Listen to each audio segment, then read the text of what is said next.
You'll remember how bad it was. It has gone from worst to first. LaGuardia Airport has been named the nation's top airport by Forbes Travel Guide.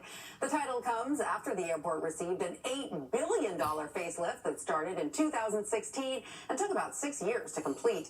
Before the transformation, the airport frequently came in last on most lists. You'll remember that back in 2014, then Vice President Joe Biden famously compared LaGuardia to a third world country. The Nets season tips off tonight in Atlanta against the Hawks. Jordi Fernandez will be making his debut as head coach. Tip-off is at 7:30. And the Knicks, who have fans eyeing their first championship in decades, travel to Boston for NBA opening night. The Celtics raised their 18th championship banner, then blew out the Knicks. Boston tied a record with 29 three-pointers made in one game. The Celtics won 132-109.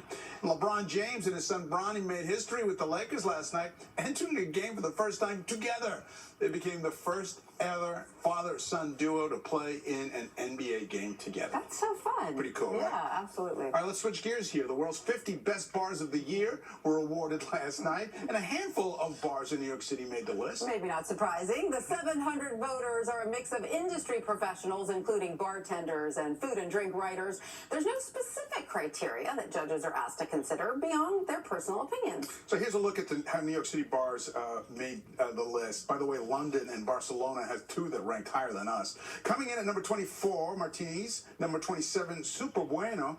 The best we could do on the list, though, was number 14, Double Chicken Please. Right behind it, 15, Overstory. At number 1, you have to go to Mexico City, where you will find a speakeasy called Handshake Speakeasy. I see a road trip in our future. I'll go to Mexico City any day. It's for the research. Yeah. It's for the research. Although I do think the New York bars should have been higher up on that list. I demand a recount. We'll be right back to get you caught up with a look at today's top stories. Another live look outside. We're back with a final check of the weather. ABC7 is your home for the TCS New York City Marathon, bringing you every special moment. From the opening ceremony during Eyewitness News, the countdown to the starting line, through the end of the finish line on Marathon Sunday. The TCS New York City Marathon. Race weekend starts November 1st only on ABC7.